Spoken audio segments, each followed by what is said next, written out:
Hi అండి, I'm doctor Shweta from doctor care homoeopathic senior consultant.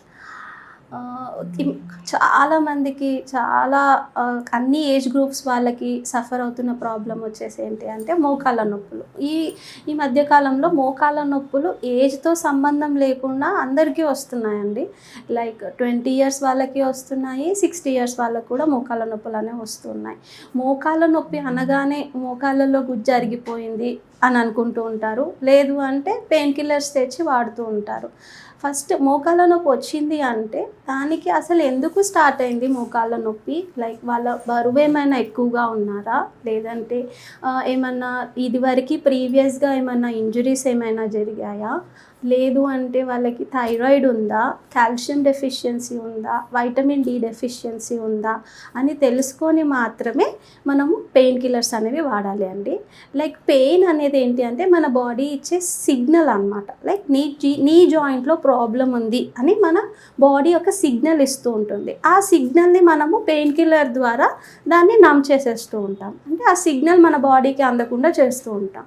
So ఈ మోకాళ్ళ నొప్పులు వచ్చినప్పుడు మనము ముఖ్యంగా అన్ని రకాల టెస్టులు చేయించుకోవాలి. లైక్ థైరాయిడ్ ఉందా, కాల్షియం డెఫిషియన్సీ ఉందా, వైటమిన్ డి డెఫిషియన్సీ ఉందా అని టెస్టులు చేయించుకొని మాత్రమే మనం పెయిన్ కిల్లర్స్కి వెళ్ళాల్సి ఉంటుంది. లైక్ అంటే ఒకవేళ కాల్షియం డెఫిషియన్సీ కనుక ఉన్నట్టుగా అయితే వాళ్ళు కాల్షియం రిచ్ ఫుడ్స్ ఎక్కువగా తీసుకోవటం, లైక్ పాలు ఎక్కువగా తీసుకోవటం, నువ్వులు ఎక్కువగా తినటం, అవిసె గింజలు ఎక్కువగా తినటం, దాంతోపాటు రాగులు, ఇలాంటివి కనుక కాల్షియం రిచ్ ఫుడ్స్ ఎక్కువగా తీసుకుంటే వాళ్ళకి కాల్షియం డెఫిషియన్సీ అనేది తగ్గుతుంది. దానివల్ల మనకి నీ పెయిన్ అనేది త్వరగా తగ్గుతుంది. ఒకవేళ వైటమిన్ డి డెఫిషియన్సీ ఉంటుంది, ఇప్పుడు చాలా కామన్గా వైటమిన్ డెఫిషియన్సీ అనేది కనిపిస్తూ ఉంటుంది. వైటమిన్ డి అనేది మనకి మెయిన్గా సన్లైట్లో వస్తూ ఉంటుంది. అసలు సన్కి ఎక్స్పోజ్ అవ్వని వాళ్ళు చాలామంది ఉంటారు, అంటే రోజులో 1 గంట కూడా ఎండకి ఎక్స్పోజ్ అవ్వరు. లైక్ ఎప్పుడు ఏసీ రూమ్స్లో కూర్చోవటం, ఎప్పుడు క్లోజ్డ్ రూమ్స్లో కూర్చోవటం, అపార్ట్మెంట్స్లో అయితే కంప్లీట్గా ఇంట్లోనే ఉండిపోవటం, అసలు ఎండకి ఎక్స్పోజ్ అవ్వకపోతే మనకి వైటమిన్ డి అనేది మన బాడీలో అసలు తయారవ్వదు. సో ఈ వైటమిన్ డి తక్కువ ఉన్నప్పటికీ కూడా మనకి మోకాళ్ళ నొప్పులు వస్తూ ఉంటాయి. ఈ వైటమిన్ డి డెఫిషియన్సీ ఉన్నప్పుడు వారానికి ఒక టాబ్లెట్ అని వేసుకుంటూ ఉంటారు. అలా వేసుకోకుండా మనం అట్లీస్ట్ ఒక 1 to 2 అవర్స్ అన్నా ఎండకి ఎక్స్పోజ్ అవ్వటం వల్ల మన బాడీలో న్యాచురల్గా వైటమిన్ డి అనేది తయారవుతూ ఉంటుంది. ఒకవేళ థైరాయిడ్ ఉన్నట్టుగా అయితే థైరాయిడ్ వాళ్ళల్లో కూడా కాల్షియం అబ్జార్ప్షన్ కానివ్వండి, మెటబాలిజం కానివ్వండి డిస్టర్బ్ అవుతూ ఉంటుంది. వీళ్ళల్లో కూడా యూజువల్గా మనకి మోకాళ్ళు ఎందుకు తొందరగా ఎఫెక్ట్ అవుతాయి అంటే మన బాడీలో ఉన్న వెయిట్ అంతా కూడా ఎప్పుడు మోకాళ్ళ పైనే పడుతూ ఉంటుంది. సో మోకాళ్ళు ఎప్పుడు తొందరగా ఎఫెక్ట్ అవుతూ ఉంటాయి అన్నమాట. మోకాళ్ళలో నొప్పి అనేది చాలా తొందరగా స్టార్ట్ అవుతుంది.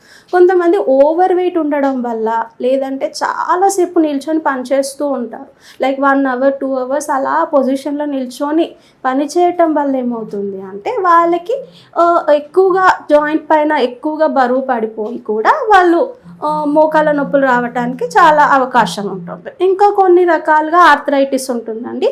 లైక్ రుమటాయిడ్ ఆర్థరైటిస్లో కానివ్వండి, గౌటీ ఆర్థరైటిస్లో, ఇన్ఫెక్టివ్ ఆర్థరైటిస్లో కూడా మనకి నీ జాయింట్ పెయిన్స్ అనేవి కనిపిస్తూ ఉంటాయి. ఇన్ఫెక్టివ్ ఆర్థరైటిస్లో ఏంటి అంటే పాస్ట్ ఒక 1 year బ్యాక్ లేదంటే 2 years బ్యాక్ చికెన్ గున్యా వచ్చింది, అప్పుడు స్టార్ట్ అయిన మోకాళ్ళ నొప్పి ఇప్పటికీ అలా కంటిన్యూ అవుతూనే ఉంది. దానికి పెయిన్ కిల్లర్స్ వేసుకుంటూ ఉంటారు, అలాగే మేనేజ్ చేస్తూ ఉంటారు. అలా కాకుండా మనము మన ఇన్ఫెక్షన్ తగ్గించుకొని నీ జాయింట్ స్ట్రెంథనింగ్ ఎక్సర్సైజెస్ చేసుకుంటూ హోమియోపతిక్ మెడిసిన్స్ వాడడం వల్ల మీ నీ జాయింట్ని హెల్దీ చేసుకుంటూ పెయిన్ రిలీవ్ చేయడానికి అవకాశం ఉంటుంది. అదే రకంగా చూసుకున్నట్టుగా అయితే అబోవ్ 45-50 ఇయర్స్లో మెనోపాజ్లో కూడా మనకి తొందరగా మోకాళ్ళు అనేవి అరిగిపోతూ ఉంటాయి. వీళ్ళల్లో ఏంటి అంటే మెనోపాజ్ వల్ల, అంటే హార్మోనల్ ఇంబ్యాలెన్సెస్ వల్ల వీళ్ళకి తొందరగా మోకాళ్ళు అరిగిపోవటం, మోకాళ్ళలో గుజ్జు తగ్గిపోవటం అనేది చూస్తూ ఉంటాం. లైక్ వాళ్ళకి ఏంటి అంటే మనము కాల్షియం సప్లిమెంటేషన్స్ ఇస్తూ, దాంతోపాటు చిన్న చిన్న ఎక్సర్సైజెస్ చెప్తూ దానివల్ల అంటే వెయిట్ పెరిగినట్టుగా అయితే వెయిట్ని కంట్రోల్ చేసుకుంటూ హోమియోపతిక్ మెడిసిన్స్ అనేది ఇవ్వటం జరుగుతుంది. వీళ్ళల్లో ఈ గుజ్జు అరిగిపోకుండా ఆ పక్కన ఉన్న మజిల్స్కి, టెండాన్స్ని స్ట్రెంథన్ చేస్తుంది. దీనివల్ల పెయిన్ కిల్లర్స్ పైన డిపెండెన్సీ అనేది తగ్గుతుంది. ఒకవేళ పెయిన్ కిల్లర్స్ ఎక్కువగా వేసుకున్నప్పటికీ వీళ్ళకి ఏంటి అంటే కిడ్నీలో ప్రాబ్లమ్స్ రావటం, లివర్ తొందరగా డ్యామేజ్ అవ్వటం, గట్ ఇష్యూస్ రావటం, గ్యాస్ట్రిక్ కంప్లైంట్స్ ఇలాంటివన్నీ చూస్తూ ఉంటాం. అయినా ఇలా చాలా సంవత్సరాలుగా పెయిన్ కిల్లర్స్ పైన డిపెండ్ అయ్యి ఉండి మోకాళ్ళ నొప్పితో బాధపడుతూ ఉంటే కింద స్క్రోల్ అవుతున్న నెంబర్కి డయల్ చేయండి.